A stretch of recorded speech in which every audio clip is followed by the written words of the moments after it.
Welcome to Trial by Wine. We take a closer look at crimes that highlight how fascinating humans can be.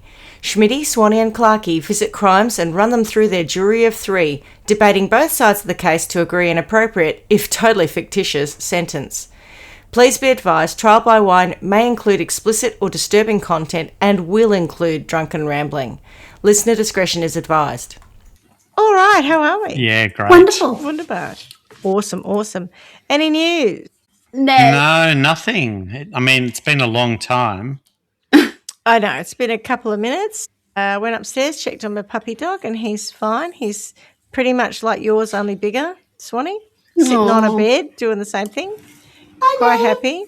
Hi, Artie. Yeah, look at his little grey ears. Look at that sweet He's face. very cute. Hi, Dilly. He's very cute. Hello, Arthur. Hello. Yeah, that's about it. And got another drink. I love it when I say to him, we're podcasting today. And he knows. He just knows. And then when I go, come on, Dee, we've got to go. Are you coming to podcast? And he Why do you call follows him me. D when his name is Arthur? I don't know. I call him lots of different Diddy. I don't know. Some of us call him Diddy. One of his names is, but I normally call him La Dee La Dee. Dee La Dee, D Mouse. There's one name that Jeremy's got some absolute corkers. I don't know. They're all derivative. Where it starts as something, then it becomes a silly derivation of the other thing. We took Pino to a pub the other day, and there was people there who we told them her name was Pino, and they've got a dog called Pino. And the woman is going, and do you get called Peony? No, she's not a dick. We do not call our dog Peony. Peony. By accident, maybe. But Oh. not on She's got a purpose, pink no. vest on with Pino written on the side of it. Peony. You can't call Peony. your dog No. Peony. It just sounds like It's a little penis. A little weenie peony. We're so mature. We always giggle at customer codes at work because there's a few funny ones. Anyway, someone's just set up a business called Wangaratta Flashings, and they've got an account set up with us. Wang and Flash? Wang Flash. What's that? Wangaratta Flashings. It's just Yeah, a shortening Wang. of it. Wang Flash. What's your what's wanger. A Wang. What are flashings? Oh, No. Oh, As steel a things company. you Flashing, fold flashing, up, steel yeah. thing. Yeah. Okay. Have you ever used a jerry can? Wang don't know if I've- Flash. I haven't edited that episode yet, so I don't know if I've kept that in for our listeners, but that could be an in-joke, I'm not sure. But I've still never even seen one in Swanee real and life, her- I don't think. have you ever actually used a jerry can? Do you have a lawnmower? Yes, Swanee, I have. No, I have a man who has Okay. one. Yeah. we don't have a lawnmower, no. I suppose then we should introduce ourselves. I'm Schmidty. I'm Swanee. And I'm Clarkey, and together we are Trial by Wine. And what are we drinking? My second Coke now. Right. We're still on the red claw. We're on the red You're claw. on the Red Craw, Yeah. Pinot Noir, and I'm still on the mango chutneys. Although this is my third, but there's still a whole one in there. So I've topped up. Hang this bit. on. We're not going to hold When you you to say it. there's a whole one in there, is that two that's the whole one, or is that half of three in the second one? Is three a full can, or is three a half can? Swanee, you can do the now. math on Sorry, that. this glass is now all of three and some Stop of it. two. Right. So you're So pretty I'm much one two and a- in, and this One is and a gonna- half in, one and three quarters So in. should we look to you being a little bit fucked up towards the end of this, or are you going to be Hopefully okay? not, because it's my story. Woo, I had a number of romantic dinners with my husband in the last week or so. I thought you were going to. That was a because something we were, saucy. just he and I were salacious. travelling. So Yes. I told him his story. I don't even know where it came out, Go but on. it was to do with my fear of math. And I told him, I said to him, you know that This is I said, romantic. Yeah. sometimes, yeah. I said, I reckon it probably happens every couple of months, so maybe once every 3 months or so. I said, I have a dream that I'm in a work environment and I'm at work, and it's usually like an advertising agency or something like that, and I'm not billing any of the work that I'm doing, like none, like nothing, because I don't know how to do it and I don't know how to do maths. So I've combined two fears, the fear of maths Public with the humiliation. fear of having not billed Getting the in work. trouble for not billing. And so everyone's going, this is fabulous, guys. And I'm going to get yes, caught but out. Yeah, I nobody's haven't paid done for it. any billing. I haven't billed anything for a That's year or a whatever it is. nightmare. It is a nightmare, yeah. And getting caught out on that is my nightmare. And it's a recurring nightmare. It's It's people have, that's my root of horror your story. stress. Yes. Mine's always toilet based. Is it? I have those horror stories. usually like what's happening is podcasting from a toilet? no, that was fine because I wasn't actually in the toilet. But usually in these nightmares, I'm in a public toilet, but there's no door, or it's a throne in the middle of a room for no apparent reason, and I'm busting to go to the toilet, and it's Maybe you need to go to the toilet in the dream? I need to go to the toilet in real life is what's happening. Yes. Oh, sorry. And in real so life, in my dream is saying, hey, lady, go to the toilet. Yeah. But sometimes, I'm back at high school, back in the all-girls Catholic school, and there are girls around to humiliate me. Oh. And so that's, the root of my insecurities. There you go. Share that. We may cut that out. Go. No, it doesn't really matter. I do. It's usually we related. And mine is maths related. Maths and money, finance. Really? Not getting caught out. Yes. Mine's just piss and but shit. it's only dawned in on public. me. Yeah. It's only really dawned on me how prolific it must be if that is my reoccurring awful nightmare. And when it's happening, I'm like, oh, I think we're in that nightmare. Is that the real reason you gave up work? Because I hadn't been feeling anything. So we're going to catch you out. Yeah. All right, I'll just leave. These are Maybe you just fantastic need ideas. a personal bank account with a certain amount of money in it, so you know we've got it there, and you know, and you never touch it, but it's there, so it can just dial back your fears about money. Oh God, is that crazy? Anyway, No, I think it's that, just but I don't know how to do it either. Like that is the math part of it. I'm too scared to do it because it's like when I did maths at school and it was fine until it wasn't. Of course, and then you when can it got do maths though. You can add no, but up. then it got beyond and me, like in subtract. year 12 or whatever else, and I was like, I Of course can't it was do that. R&D. They Yeah. called it R&D, and I begged my mum to let me do the easy maths. Yeah. And she said, no, you're not doing that. She fought, and I remember crying in the year 11 coordinator's room going, I don't want to do R&D. I want to do the easy maths. If I do the easy maths, I'll get a better mark on my VCE. Mm. Mum's like, no, you have to do the hard maths. I was so shit at the hard maths. Bernadette. And We you know call what? it veggie maths. If I'd done Maths the in veggie space, we maths, called it I in probably would have had New South 5 Wales. extra points on my frickin' VCE Maths in score space. and been able to go do something other than a pissy arts degree. Thanks, Bernadette. Yes. Don't worry. I told her off in She life sounds like about that Bernadette. too. But Of it course is- I sound like Yes. Bernadette. She was my mother. Of course I But sound Yeah, but like the way her. you said yes, I said that's Yes. Bernadette. You're channeling her now. So you know that feeling when it gets away from you and you can't keep up. It's away. The knowledge is gone. So the knowledge isn't gone. You never had it, but it's got away from you. And you can't catch up, and that's how I feel in this dream. Like my skill set, my math is not able to solve the problem of getting on top of the billing. Even I just don't know what to do. I've got no idea. That's the fear. Yeah, Well, that sounds like a hopelessness, like a fear of being it's very stressful in the incapable. moment. Yeah. Yeah. Yes. Yeah. Have you thought about reaching out to a counsellor at all? No. Well, if it persists, perhaps it might be That's worth. what you guys are for. Why True, are you here? true. Because I can't we do have maths. this weekly. Yeah. Yeah. I have a fear of math. The counsellor Oh, would go, well. I can't do it either. I'm a counsellor. She'd be like, we're dealing with people who have had this, that, and the other, and you're telling me you're fearful because you're scared of maths. It's not maths. I think it's. Oh, no, it is Anyway. maths. I know, Okay, I know. it's maths. It's definitely maths, but I get it. And then the dream, yes. I probably think you later, have something else. enough maths to be able to manage billing. If you just started a marketing, if you worked at a marketing agency, I think you could key in the amount of hours that you did for billing times $50 equals that. I think you'll be fine. I think In you the could do it. dream, it's totally beyond me. Times 10%. Well, I tell you what, Swanee, you don't have to. You have a finance department, and they do it for Yeah, you. All they you can have to sort do it is out. mark down the number of hours I that you've worked. That's I all know you I have to do. understand all of that in real life, but in the dream, it's so on me that I haven't done it. And then it's kind of a secret / a lie that I haven't. Oh, that is very scary. It is. That That's is. awful. That's a real nightmare. All Yeah. right. Well, let's move on from that nightmare to another nightmare. I like you. The boys at work, we've done all of our drinks. We did, yeah, so we are there. Okay, so yes, allow me to tell you this next story, which is a bit of a nightmare. So unlike Clarkie's last episode, which had no murder or aggravated assault or, what did you say? Rape.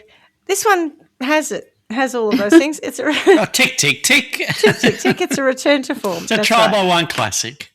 Yes, yeah. Well, turns out it's a really famous case that I'd never heard of, one of those. My sources today are Wikipedia, EBSCO, Research Starters, Murderpedia, Crime Library, AETV.com, WhoHistory.org, and TheGuardian.com, and probably some others that I haven't referenced, but it all Who bunches them all History? together. I've got no idea where we're going with this or where we are. You've given me no clues.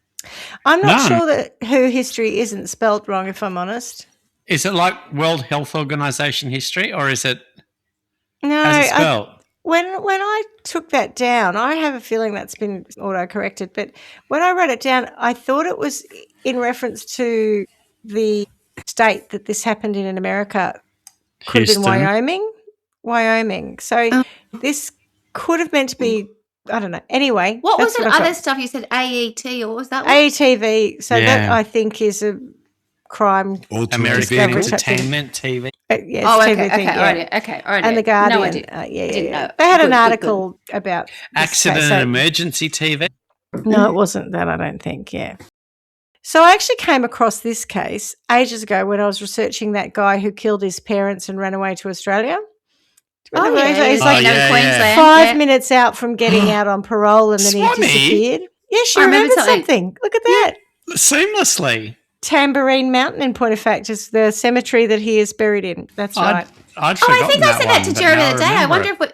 if Mr. Tambourine Man. Mr. Tambourine I Man. don't know if I That was one. lying. I'm going to have to find that You out. were It's very funny. lying? What? No, there's this very pointy mountain behind Tambourine Mountain Tambourine. in Queen- Noosa, and I said to Jeremy, I think that's Tambourine Mountain, and I don't actually really know if it is or not, but I'm going to look right Neither now. do I. It's too I know on high. the They put- Sunshine Coast there's the Tambourine Mountains, isn't it? Is it that, or is it Tambourine Mountain? One. I can't remember. Oh, Glasshouse I don't know. Mountains is what I'm thinking No, of. it was Man not what was it's not what I- buried in it's not what I was- Tambourine Mountain, I think, cemetery. It's not what I was looking at. It's not what I was looking at. I was looking at something else. Hey, I got it wrong. Mr. Tambourine Mountain. Mr. Tambourine. Mr. Tambourine Man. Mr. Tambourine Man. Yeah. Anyway. Had it wrong. Hey, Mr. Tambourine Oh, I'm sorry. I'm doing the Man. William Shatner version, which is much funnier. And I found it on YouTube, FYI. Anyway, so I came across this then, and then I put a pin in it because it's a lot, as I've just alluded to in terms of nightmares. But now's the time to come back to it. It was so violent and so nutty at the time that I just thought, goodness me. And I'd never Nutty. heard of it. It was nutty, crazy, wacky, psycho. It was just nutty. Nutty. Nutty, I tell you, nutty. Nutty. Like a funny word. fruitcake. Nutty. Oh, It's look, such a posh. a lot of one. people Oh, out there are going to be very nutty. upset about us using these words. I That, wasn't but too using bad. it. You were. Oh, no, I'm totally using it. Yes, it was Okay. nutty, I tell Nutty. you. Nutty. That's right. And it's the kind of violence and the kind of unnecessary brutality that Bonnie and Clyde undertook. It's not Bonnie and Clyde themselves, but it's that kind of scenario. Unlike Bonnie, though, who was completely balls in with Clyde, there has long been a question I think he as was to balls in with her. as he Yeah. was, as to whether the young lady in this story was a psycho killer, qu'est-ce que c'est, or a terrified victim. So let's see what you think. Is what's the word? What was the name of that movie with Juliet? Yes, What's that called? Yes. psycho killers, Natural Born Killers. natural born killers, Is and this bad based on that? lads. Becky Juliet. I Lewis. believe this inspired some of this. Natural some Born of it. Killers. Okay. Yeah. Yeah. I don't know. I've never seen that, but I believe from Neither what I was have I. reading that this is one of those sorts Is of that cases her and that Woody inspired it. Harrelson? Yeah. Yeah, I think you're Yeah. right. Yeah, Yeah. I forgot Yes. Quite Nutty. nutty. that. The funny thing about it is I watch Gogglebox UK, and there's a couple of people from Wiltshire in there, and they refer to each other as nutty all the time. And that's all I can think of at this moment is them going, nutty? Yeah, but it's nutty. As in you're nutty? I think they are, and they are both a bit nutty. So, you know, I Right. think it's just a, That fits, what do darling. you call it? Like all your diddy names for Arthur, like a pet name. They've got pet Oh, yeah. names for each other. Yeah. So Charles Starkweather was born on the 24th of November in 1938 in Lincoln, Nebraska, into a working class family with 7 children, because this is pre-TV. Mm. His father, Guy, who was a guy, but is also called Guy, worked as a carpenter but struggled with rheumatoid arthritis, which meant the family income was unstable at best, and his mother, Helen, worked as a waitress to help make ends meet. So he grew up in a household where there are a lot of mouths to feed, 9, that's a lot, and parents who were doing their best, but they weren't the rich kids on the block by any stretch of the imagination. Also, it's 1938, and he's one of multiple children, so we've got to remember that it's not far out of the Depression. When you've got 9 mouths to feed, do you have a 9-seater table and a 9-setting cutlery thing, or do you go, you get the 4 plates, you get the bowls, and you can have a bread plate? Because I can't believe they'd have a 10-piece dinner setting. Well, it's 1938. I mean, they might have had stuff that was handed down from other Probably out off the grandparents and floor. stuff. I'm not sure about that. But, you make a valid point. But I'm pretty sure they would have had old cutlery from dead grandparents, like I have lots of in my house. It's not posh 9 mouths to feed eating. It's No, don't scavenging imagine a and- ballroom with a large table and Yeah, 9 mouths. no, I think, no. and I think That'd be there nutty. were probably a lot of nose to tail eating and just whatever they could get. Yeah, so it yeah, would have been, scraps. all tough meat cooked for Would have been ever scraps. on Would an have been aga scraps. Yeah, with, and we don't throw out the potato skins. We've all that good nutrition good in those. roughage. Nourishing. Anyway, at school, our friend Charles did not thrive. He had a speech impediment, Because he didn't eat well. bowed legs, which might have something to do with his diet, Oh, yeah. and importantly, Scurvy. very poor eyesight that wasn't properly addressed until later. So academically, he struggled. And socially, he didn't fit in well either. By the time he got into his mid-teens, he went from the bullied to the bully, or as one acquaintance put it later, mean as hell, when he wanted to be. He was volatile from an early stage. He could be personable, even charming, and then suddenly aggressive, resentful, and cruel. And on top of all of that, he had this growing sense of the world being unfair, of this imbalance. Other people have things that he doesn't, that he deserves, but he doesn't have them. And somehow he's been shortchanged in life, which we know is never a good starting point for one of our stories. No good is likely to come of it. So in 1956, when Charles is 18, and this is also weirdly reflective of our last story, he meets Caril Fugate, who was 13 at the time. Yes, it was the 50s, but I think even then 13 was pretty young. She's hot as fuck. 13-year-old. Like, fucking hell. What did you say? She was all woman at 13. Was that Oh, what the I Bill said, Wyman yeah. quote? Yeah. Yeah, disgusting. And my next line was, it was not 1350s. Yeah. So that whole conversation we had off air about medieval days. Or not Anyway. 1985, like the two sisters who Yeah. had babies at 14 at my What? school. Oh, right. Like, we don't have to go all the way back to the 50s for that kind of action. True. Anyway, 13's young is the point I was making. And this is before I'd heard your story when I wrote this. But yeah, of course, it already sounds like a match made in heaven. But from all accounts, Charles was pretty obsessive over Caril. Or He was statutory rape, as we now That know. too. He was 19 and would have seemed very grown up to her and was clearly the more powerful. Or was he? Now, well, I don't know. That really is, a question. Non-fact. Now, non-fact, yeah. Charles, not doing well at school, dropped out in his final year and took a job at a newspaper warehouse, specifically because it was close to Caril's school, which allowed him to see her every day. He taught her to drive, and unfortunately, she wasn't very good at it because she crashed his father's car, and that incident contributed to a confrontation at his home with his parents, where his parents kicked him out. From that point on, Caril became central to his life in a way that is not entirely healthy. It was As so good opposed to before. up to that, yeah. He started telling people that they were going to get married and even claimed at one point that she was pregnant, which she was not. So it's unusual because Are normally you old enough? in these stories, Clarkie always gets upset because the girl's claiming a false pregnancy, but no, the boyfriend was.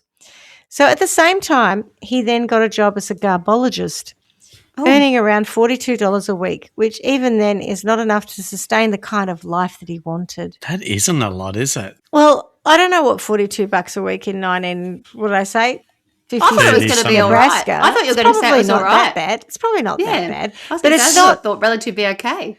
Yeah, but it's not a high life, right? So you're not No. going to go and buy cars and Who cares? Do fancy Your things. girlfriend's a Bring child. What are you champagne. going to do? Play Yeah, dolly? Just get her a McHappy meal every now and then. I She'll know. be fine. I know. How high life do you want when you're with a child? not to put too fine a point on it, but he sounds like a complete moron, in fairness. For which bit? He's pretty dumb and he's got a child for a girlfriend, but he's got this – the point is that he's got this thing that he should be doing better. He should have more money. God. He's quite. I driven, mean, isn't he? I'm okay He's with strong. that. I don't know that He he's should driven. have an I don't older think he's driven. girlfriend. He's not saying I'm going to go work for it. I'm entitled to it. entitled. I need Yeah. more. I should have it. find I'm more. entitled to it, okay. yeah. So it's around this period that he begins to express a worldview that is both simplistic and unsettling, including the line that is often quoted in connection with him that dead people are all on the same level. It's the kind of statement not that in true. isolation might sound like teenage nihilism, but in hindsight, you might say something more serious is brewing. I think if everyone's on the same, if it's level ground, Death the is a graves big are all leveler. 6 feet under, then they're all on the same level. But I feel like if they're on a slope, it's a little bit harder. It's like saying everyone's shit stinks, right? So I think it's this idea that it doesn't matter how important you are, you're going to die too. Like we all die. We all speak the same when we're dead. Shut Yeah. up, mate. We eat pop anyway. Is that a silent but deadly? It's a really macabre joke. I'm sorry. My sense of humour is so bad at times. No, because corpses make noises. Sorry, that was being Right. really bad. Was that some bad. leakage? It was gas escaping. Yeah. Yeah. Sorry. Okay. So again, what's important contextually for the time is that this story plays out only a year after James Dean in Rebel Without a Cause came out.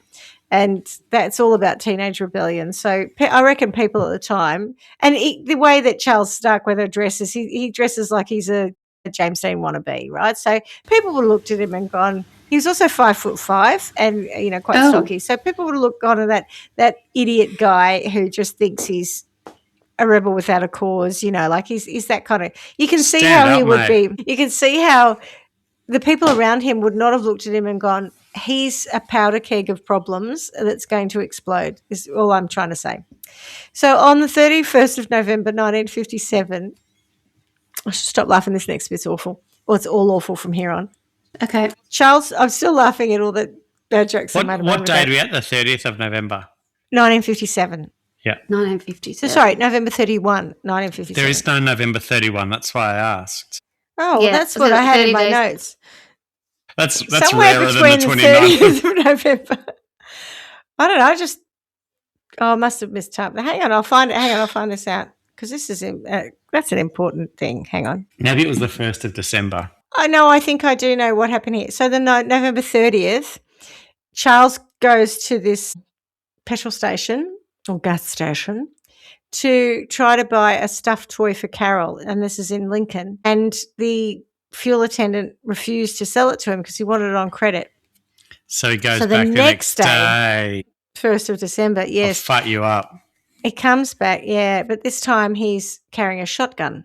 Oh. He fronts makes up to sense. Robert Colvert, who was 21 at the time, and he had a young family. I think he had just been discharged from the army, young Robert. And I'm glad you didn't have an old family given his age. correct, right? Well, I mean, who Having knows? a Last child. episode, right? I know, right? Could be going out with Bo Derek, But then, yeah, so he stole around $100, which is about $1,000 in today's money, which would make He's the $42, $420 a week. Yeah, there you go. Now we have the Maths in space. So you can do it. You can do it. Oh, goodness me. Look at me. Anyway, so it comes back, he nicks about $1,000.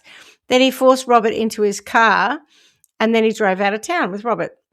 Now, according to Charles, who's the only witness to what happens next, there was a bit of a struggle and Robert was shot multiple times, including a fatal shot to the head. As I say, it's just his version of events and he could have just shot Robert multiple been times. no With struggle. struggle. But did Charles get the doll? Did he get the fluffy thing? That's what I I want mean, to know. that's, yeah, it's Stuffed not toy. Stuffed toy. Stuffed toy. That's what I Was thought. he on bloody Centrelink? That's what I thought at first. Why would he be on the doll? He's getting $420 a week. Why would he be on the doll? I had the same thought. Oh, what? Did he get the doll? You start allowance. No, oh, you mean the stuffed toy, right? Settling. I was with you, Stewie. I'm like, what? Right. Anyway, yes. No, I think he did because he went home after killing Robert, probably with the doll / stuffed toy, and told Caril what he'd done, that he'd killed this guy. And she does nothing. Oh. Well, because he would have Now- said, I was getting you a doll, and she would That's have right, gone, then. probably deserves it. Well, we don't know. She might have thought he was kidding. She might have been terrified. Or she might have thought that he did a good thing. Great, as you say, he deserved it. No worries. Yeah. We don't know. Yeah, we don't but really did you know. get- Did you get the doll? Yeah, that's right. Are we rich? There's no way to know what she thought, but we do know that Because- she didn't do anything. Wonder if they got rent assistance back then. Because we can't read her mind. I and thought we you were going can't to go say back in because he time. might have Right. cut Killed her tongue her? out or something. No. Because we can't read her mind. So we don't really know what she thought at the time. We can make all sorts of assertions as to what we think might have happened. Which is But- standard behaviour for us. What we do know is that she didn't tell anyone and she didn't report this to anyone. Okay. We do know that. Then we go to January 21st, 1958. Right. And Carol's mother and father and little sister are at their home. Now, according to Carol, she had actually broken up with Charles on the 19th of January, so 3 days before this. So she didn't have any issue with the fact that he shot the other guy. We don't know. The story goes that she was told about this other guy. It's quite possible she just didn't believe him. Or Here's your stuffed toy. I went to quite a lot of effort. exactly. But you've got You better $1,000 enjoy and you it. bring me that. Like, where'd you Here's- get that Yeah. $1,000 from? But Here's you bring Teddy. me a blood-soaked stuffed toy. So it's the 21st of January. Carol's mother and father and little sister, who was 2-year-old at the time, are at their home. Velda and Marion Bartlett were not fans of the relationship between Carol and Charles. And as I say, Carol says that she'd broken up with him. So I think she might not have been a big fan of his either. And they'd pretty much told him to rack off.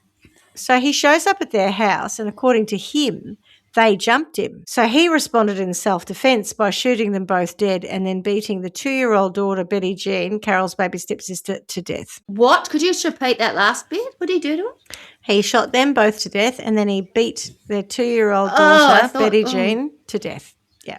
I don't think Betty Jean Why? came at him. I don't think Betty Jean was his jumped lover. him. No, she wasn't, nor was Billy. Carol said that she wasn't there at the time. I mean, she came home and just Charles was there and he'd already killed her mother and stepfather and stepsister, Hi, I've been waiting for you. but he didn't tell her that. According to her, Yeah. it was, do what I need you to do or I'll kill your family. And she was pretty scared of him, according to her. Charles had actually stashed their bodies, I believe, in the outbuildings, and I can't remember, like one was in a chicken coop and one was in an out toilet or something gross. And then they stayed, the two of them, at the house for 6 days. Oh, Carol- the smell.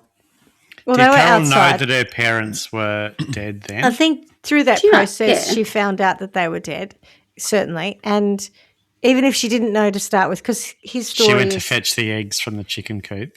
said that she was there when he killed her family. She says she wasn't there. And apparently it's likely she wasn't there. One of them's So- truth stretching. He's a bit nutty, He'd be and I'm prone not to that. sure. I'm not sure that we can trust him. He's an unreliable witness. Yeah. So at any rate, Unreliable historian. yeah, he's an unreliable historian. So Carol, there was some evidence that Carol wasn't there. Anyway, so she comes back. She's there. I think she absolutely knows that either he's killed her family, he's killed some of her family, and he could kill again, because she turned everyone who visited away, saying that the family was sick with the flu, and she put a sign on the door saying, "Stay away, You've got everybody COVID, who's sick with the move on." flu." Close the flu. Flu's a killer this year. Absolutely. But she signed it Miss Bartlett. And she said it was her way of trying to signal to people that there was something wrong, because Betty Jean was the only Miss Bartlett in the house, because her name was Caril Fugate, because Betty Jean was her stepsister. So at one point, the police officers even came to the house and they spoke to her, and then they left without investigating further. And this whole thing about this case, the big question It's about very it is whether odd. or not Carol was a willing participant in the killings or a terrified witness who was traumatized, couldn't get away from a obsessed, violent murderer. And according to her, as I said, she'd already broken up with him. Does her pedophile boyfriend know her surname? Fugate. Yeah. Yes.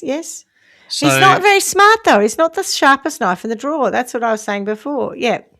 So in the time she was in the house with Charles, multiple people, including her sister, grandmother, brother-in-law, and Charles's brother, all knocked on the door, and she didn't say anything about what was going on or attempt to leave. And so, you know, you can read that however you like. She's 14 at this point. her ex-boyfriend just brutally murdered her family, and she figures the best way to keep everyone else safe is to send them off on their merry way. Also, it's 1958, and at the time, her contemporaries, so when we think about this from a trial perspective and the police and whatever, they weren't thinking about the trauma, the traumatic stress that she's under, all of these things. So there's a judgment factor for her contemporaries at the time, which effectively look at her and go, she's trailer park trash, and she was part of it, right? So that's the narrative that plays out. Are we kind of going with she's 14 and she was just winging it? Didn't really have a clue what she was doing, but just probably trying to survive. Yeah. I think, yeah. And I'm not sure that there's much evidence to suggest otherwise, yeah. But they're sort of going, did you say, or yep? Yep, not yet. Yep. Okay. So I think that you could believe that she stayed because she was trying to keep people safe or just didn't know what to do. Anyway, eventually Caril's grandmother is over them not letting people in the house, and so she's threatened to call the police again. And so Charles and Caril now vacate the house. They head to Bennett in Nebraska, where Charles's friend August Meyer lives. Now, they got bogged at August's property or near August. So does August. Granny tell the police now? I think Granny does call the police. And so they're gone, right? They've taken off. I think the police at this point do go and find the bodies in the outhouse. It's not later, but they've sort of disappeared. And what takes place now happens really quickly.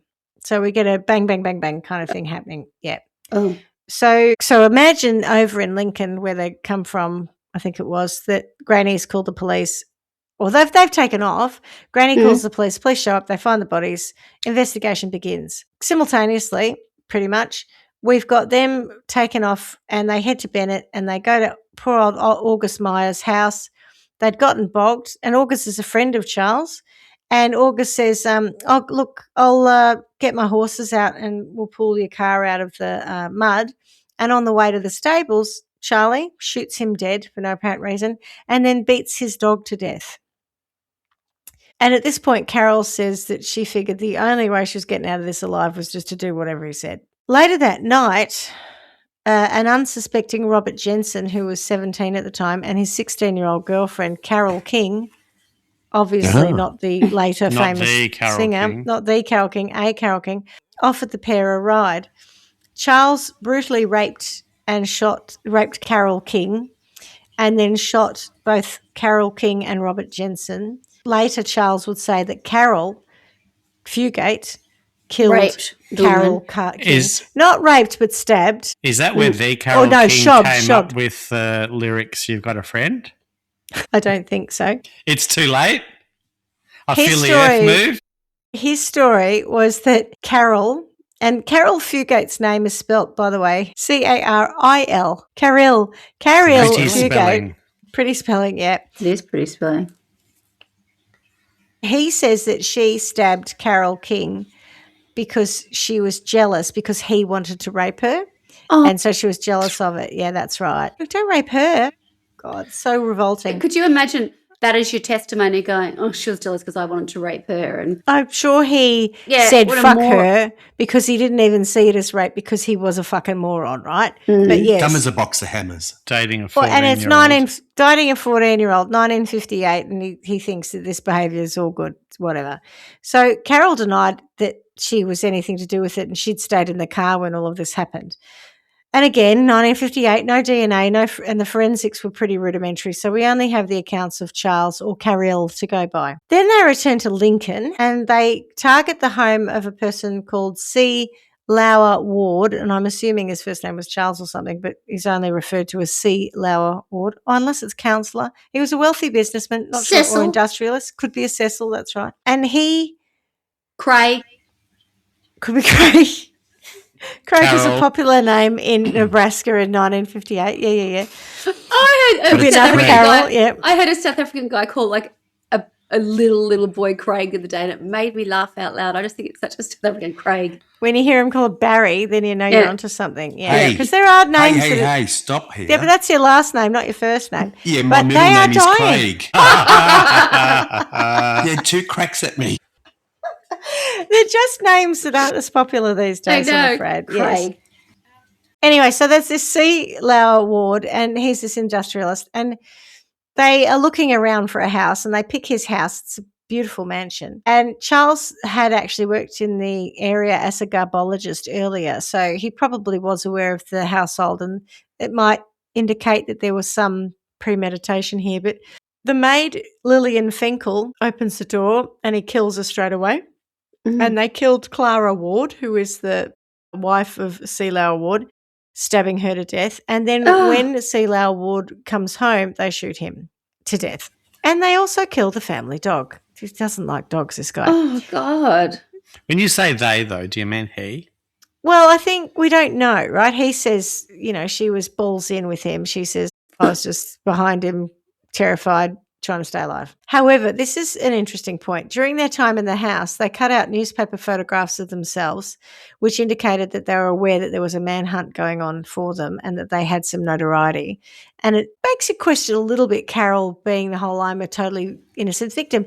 But then again, you're in this house, he's just murdered 3 people and a dog, and he's like, let's cut out photos of ourselves. Okay, so who knows? So then they head to Washington State. They stole the car that was the Ward's house car, and they drove to Washington State. And after driving for about 10 hours, Charles thought, this car, that we've taken from the Wards, it's too hot. By that I meant, I think he meant that it was too noticeable. It was a Packard or something. It was Not overheating. No, I think it was a fancy car, and I think they were like, we'll be picked up pretty easily in this. It's too hot. So Charles sees a parked car near the turnoff to Ayers Natural Bridge. Inside the car is a man called Merle Collison, who was another great name. Merle Collison. He's a 37-year-old travelling shoe salesman, and he was having a nap on the side of the road. Mm. So Charles tapped on the side of the window to wake him up, and then he shot Merle to death. Then another guy called, and I love his name, Joe Sprinkle showed up. He had been driving along. He saw 2 parked cars on the side of the road, thought, someone must be having a problem. I'll just roll up and say, can I help you at all? Anyway, Charles says, yeah, can you help me release the emergency brake on Merle's car, because it's got some fancy brake release. And on Merle's yeah, because he's trying to steal Merle's car, basically. And Joe's like, yeah, okay. And he leans in, and what is he confronted by? He's confronted by Merle's body now stuffed under the dash, because these are these old cars, right? So you've got a bench seat at the front and a bench seat at the back, and you've got a shit ton of space in front. So the whole body is like pushed forward, and the feet are still on the driver's side, but the rest of his body's in the passenger side under the dashboard. So, of course, Joe Sprinkle's like, what?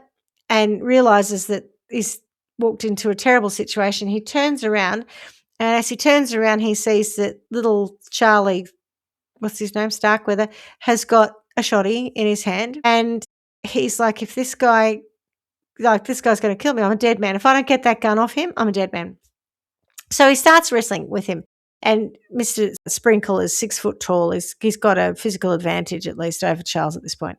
So he gets the gun off him. Now, luckily, at the same time, Deputy Sheriff William Romer shows up, and he gets out of his car. And as he gets out of his car, there's this young girl jumps out of another vehicle and starts running at him, screaming, he's going to kill me, he's crazy. Nutty, he just killed a man. The nutty was an insertion from me. Figure now it's dead. Now he's dead. Yes, he's just killed a man.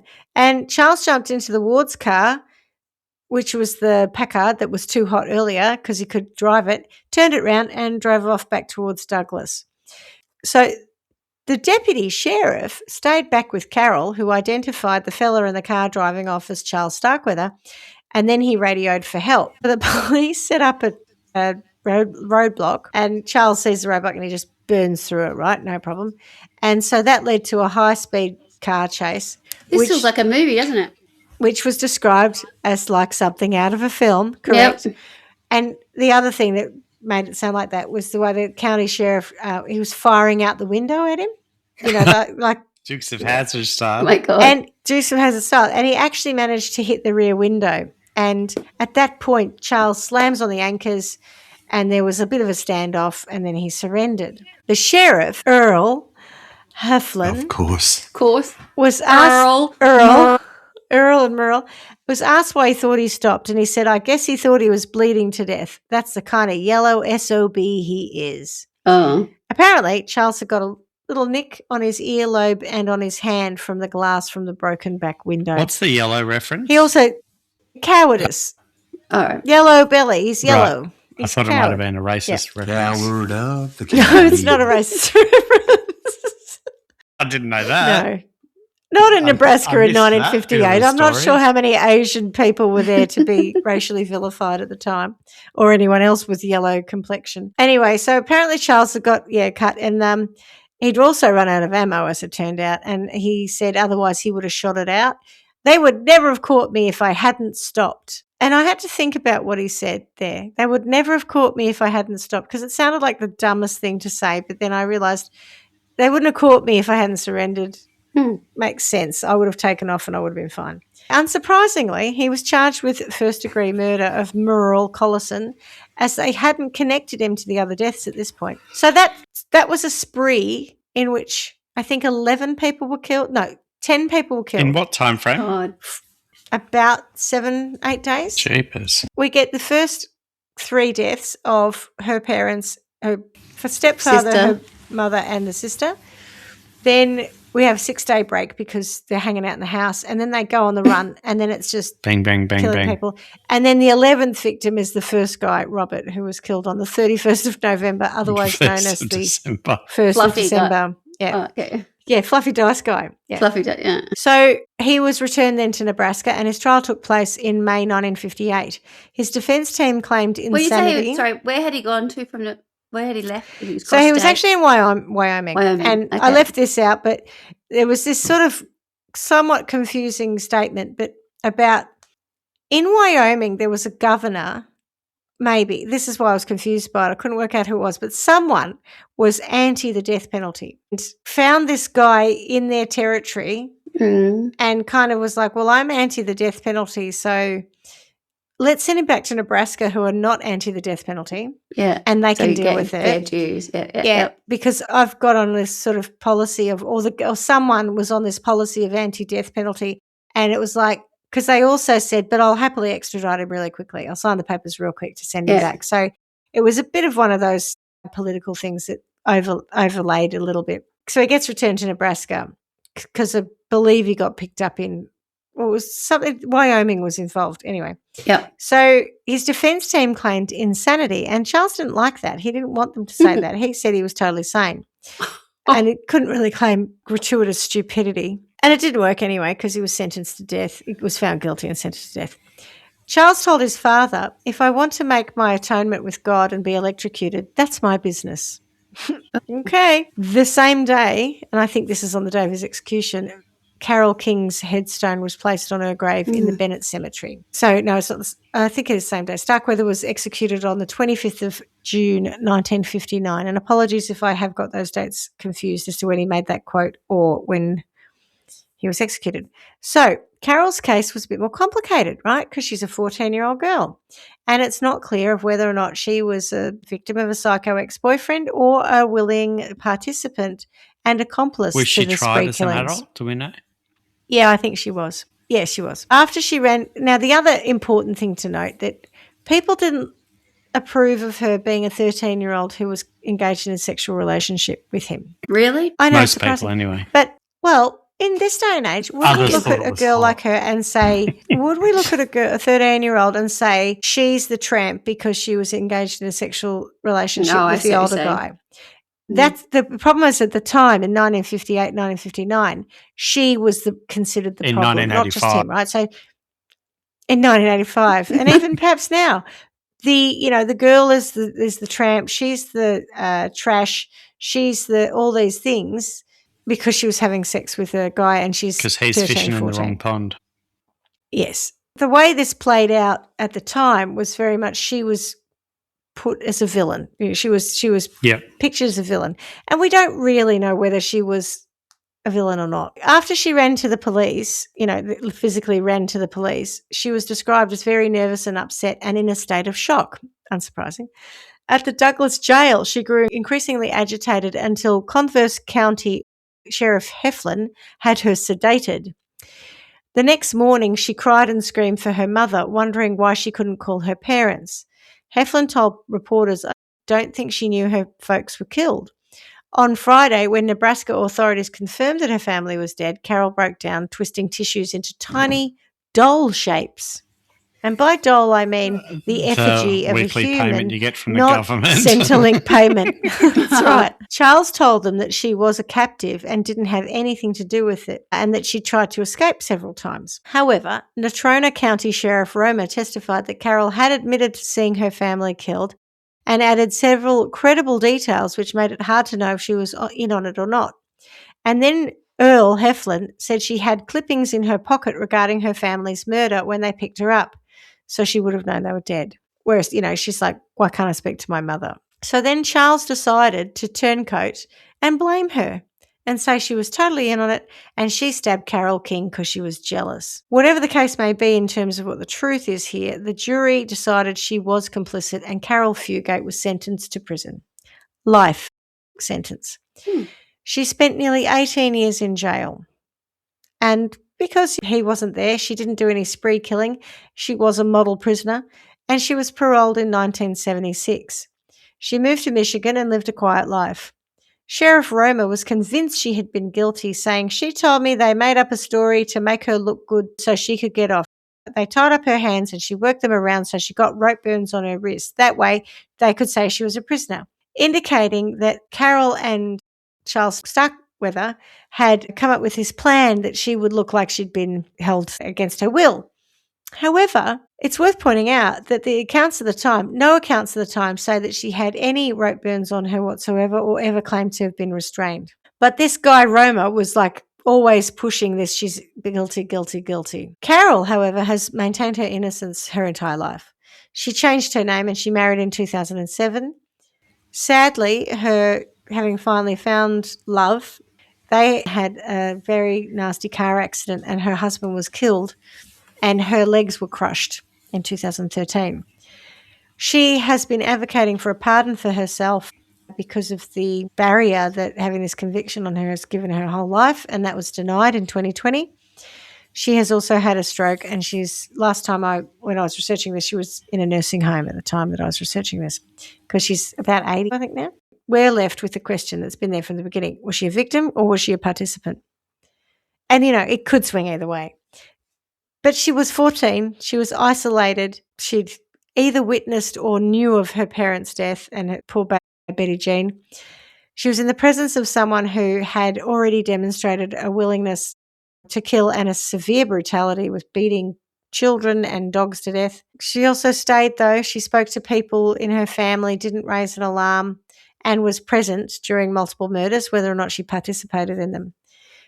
There is, though, nothing in her behaviour before or after the crimes to suggest that she had any violent tendencies. So on balance, I think she was a very unfortunate young girl who had a boyfriend who didn't take kindly to being dumped and had a psychotic break and took her along for the ride. Yeah. The murders impacted America quite a lot at the time. It was another one of these loss of innocence moments. Natural Born Killers and Badlands was inspired by the Starkweather and Fugate case. So I was quite surprised. I'd never actually heard of it. But then again, before we started this podcast, I really actually didn't know much about true crime at all. It was my confession. And that is the little ditty of Chuck and Caril, two American kids growing up in the heartland. So what are your thoughts on that? It's of its time. That's horrendous. It's of its time. It's horrendous. It's both of those things. It's so violent without needing to be. Yeah. That's just ridiculous. Yeah, agreed. Mate, you've lost it. Yeah.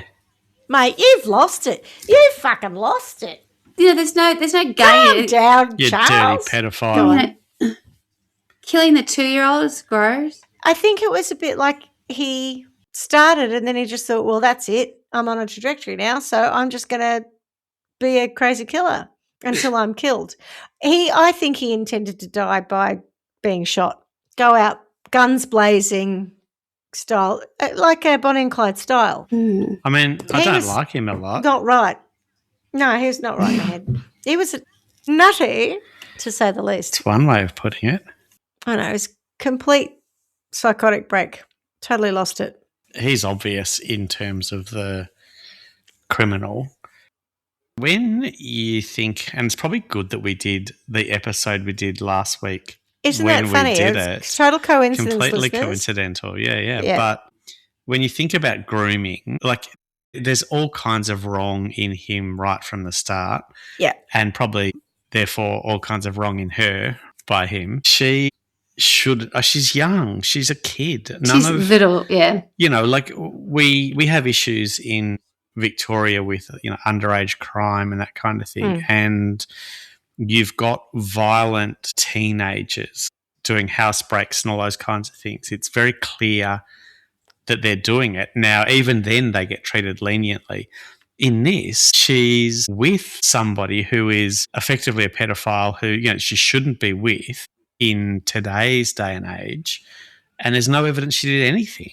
I think she did admit to holding the gun on occasion. Whatever. Like, yeah. I mean, what is that in America? I know. Yeah. Well, yeah.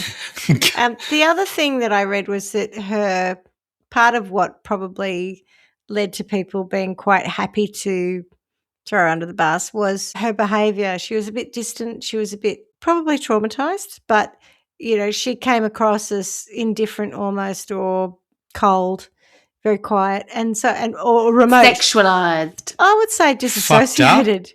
She has just witnessed within the context of 8 days, just brutal murder. And this is the thing, right? And so they're like, she's a bit remote. I'd say she's probably a bit even the I want to talk to my mother could be an indication that she disassociated to cope with the whole situation. Well, typically that is a response of someone who, I just didn't want to remember that even happened. Yeah, because it's so horrific. I just want to think it was a bad dream. So, I guess what I'm saying is I can't see any evidence that she did and billing hours. Anything. It's all relative, isn't it, right? Isn't it? Yeah, get over yourself, Swanee. Sorry. I'm not sure she did anything either. And I just think it's one of those, and these middle-aged, I shouldn't say middle-aged, but, these older sheriffs who are so convinced she was definitely guilty. You don't have evidence, mate, But that's why I said it's of its time. Like, of course, you're guilty because you're with him, guilty by association kind of thing, not because of anything you did. I agree. Yeah. Yeah, there's a lot, wasn't it? Mm. Yeah. I think she's got my support based on that telling, so I might write her a letter. I would agree. Yeah. Fangirl she's living somewhere in a nursing home in Michigan somewhere. She was so young. She changed her name too. It's something very similar, though. Surely you could just write Caril with an I and it'd go to her. You could just Google it and find her new name. There's a Facebook group you could join, which is it's a letter to Caril saying we support you, actually. Now that I think about it, I saw that in my research. So you could join that group. I could do that. Yeah. What about a punishment for him? I mean, what? Which bit? It's hard. It's so violent, yeah. And just so many people indiscriminately. I think a good punishment for him would be to introduce contraception to his mother after the third child. Yeah, I was thinking about chopping off his wang. You could do that too, but I'm just like, he just doesn't exist. Like, just because the people he killed too, like, there's a significant still there's an impact on people now. It was 63 years ago, but the children and the grandchildren of the people who were murdered still think about this, and it still affects their families. So it's just horrendous. I read something that I can't remember which family it was, but they didn't tell their kids about what had happened to their grandparents until they were quite a lot older, and they talked about that it has affected them and it's affected their children as well. So it's a generational trauma. Intergenerational, yeah. Yeah, intergenerational, yeah. He sounds like he suffers from toxic masculinity. Like, I've just got to be, I don't know. He's in the manosphere before the manosphere was a thing. Yeah, maybe he's the original. You're right. I did think that whole entitlement thing, I thought he's a real OG here, isn't he? Yeah, I think the whole getting someone who's 13 when you're 18 is a whole lot of gross and bad enough in itself, let alone everything else that goes on from there. It also indicates that you can't get someone of your own age. Yeah, I think it's got more to do with I 100% think that. The calibre of his own, of what his value, as the manosphere would say. Yes, perhaps he wasn't projecting high value I mean, it sounds But he like wasn't it. looks maxing. He's certainly not an aspirational lover for anyone but a 13-year-old who all of a sudden goes, God, I'm not even aspiring to him. Correct. Probably within day one, but it was too late. Yeah. So I'm sure she enjoyed because I remember when I was at school. I don't know where you're going with that. No, there were girls that There I was was at this school one with. time. No, there were I'm girls sure she enjoyed what? There were girls I was at school with who had older boyfriends. And, I'm talking about when I'm like in year 9, year 10, so 15, 16. And they had 18, 19-year-old boyfriends. And I didn't really have a view on it at the time, but the girls enjoyed this sort of posturing about their boyfriends having a car and, picking them up from school, that sort of stuff. There's definitely an appeal. All that, I've got that kind of, it's the power dynamic, right? When you're 15, that's a big deal. When you're 50, you're thinking, that's just gross, right? And you're with a loser, and you'll come to realize they're a loser later. Hopefully you didn't marry them, but maybe some of those girls did marry those boys. But if he can't find someone of his own age, then he's, to your point, swimming in that pond because he has to swim in that pond to get a girlfriend. But yeah, so Charles Starkweather was probably the OG in some ways, but also thankfully the manosphere these days just sell protein shakes and shit. They don't go around murdering people and shooting. Maybe what he needs is up. having his wang chopped off and a solid dose of estrogen or something. It's just... could be. I can't understand that kind of behaviour that he's exhibited at all. I find it all egregious, but I particularly find the brutal rape of Caril King egregious because everything up until then was non-sexual. And then it was just like, now I'm going to do this. What about being the 2-year-old? I find it egregious, the whole lot. But there's violent crime and there's, like, you could imagine in a scenario where I've just shot 2 people and the baby starts crying and I'm a psycho. I kill the baby. And he shoots all these people. So because I don't think he raped the ward woman or Lillian Frenkel, the maid. There's no evidence of sexual assault there. It's just this young girl, to your point about young girls, 16-year-old Caril King. I think it sounds like he's got a bucket list of egregious things he wants to do before he turns 21 or something. Like it's just gross, isn't it? It's all terrible. There's nothing nice about him in this entire story. Possibly that he was trying to get a doll. No.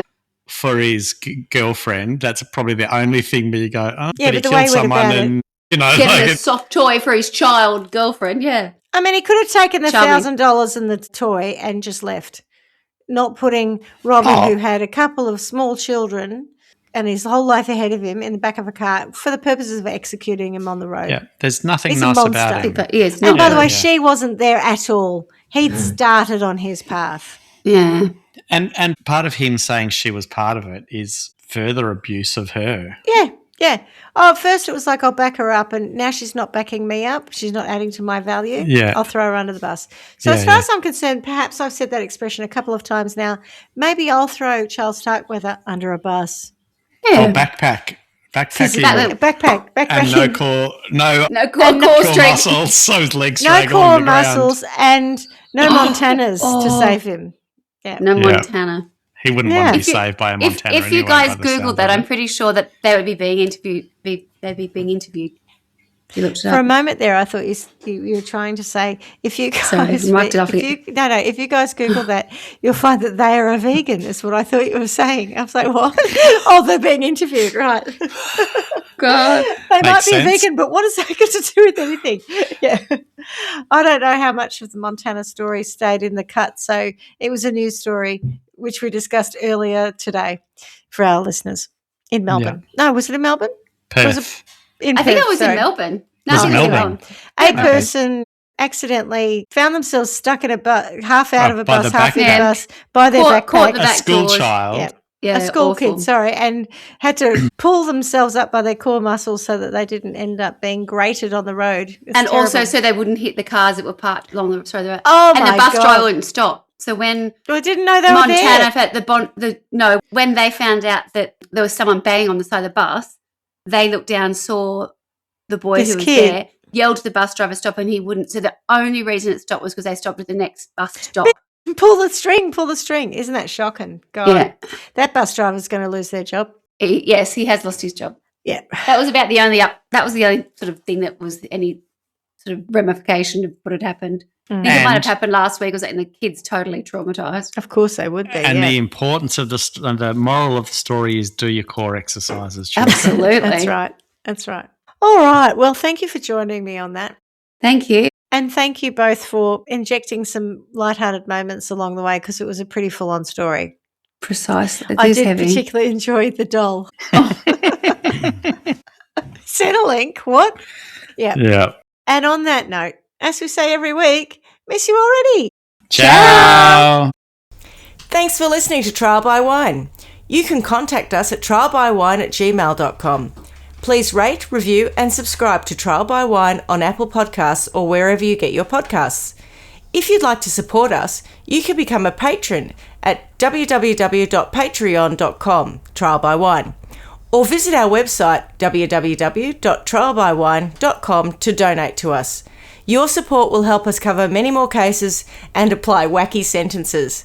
We really appreciate you listening and hope you tell everyone about us. Our cover art is by John Christo and music is by Beauchamp from pixabay.com.